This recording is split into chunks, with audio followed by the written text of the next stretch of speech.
KJ and Lyons on WEEI.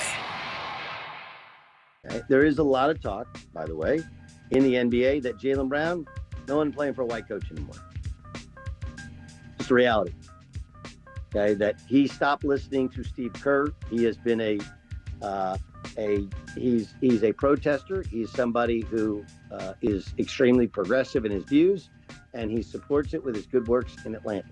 I don't say that with any sort of ill intent. I'm telling you the reality of what people in the NBA have said is that in terms of relating to him, communicating with him, and guys that he wants to play for, there's a reason that Brad Stevens felt like it was better to kick himself upstairs. And I think Jaylen Brown and the fact that he couldn't get Jaylen Brown to take the next step in his career was a part of his frustration.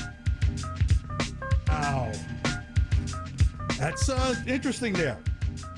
That's Doug Gottlieb. The guy who's supposed to be coaching full-time and doing a radio show full-time? Yeah, it's KJ and Lyons, second hour here on WEEI.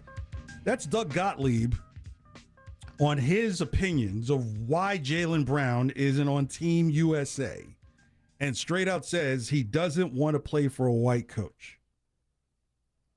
I would say, how do you have that known as fact?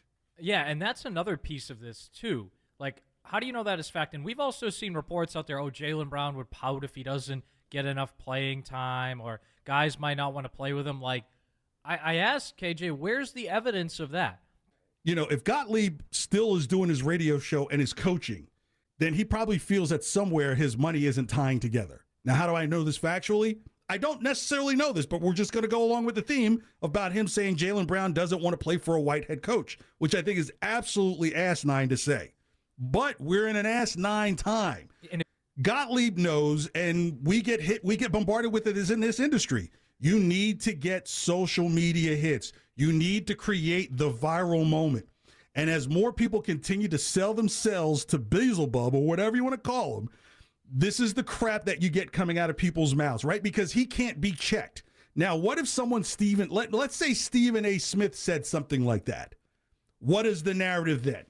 Okay, so Gottlieb realizes that he can get away with saying something like this. He gets it played here on WEEI, that's fine. But we've got to talk about it because now you're trying to paint Jaylen Brown to be a person who doesn't like specific people just because they're not the same color of him. And that, to me, is total crap.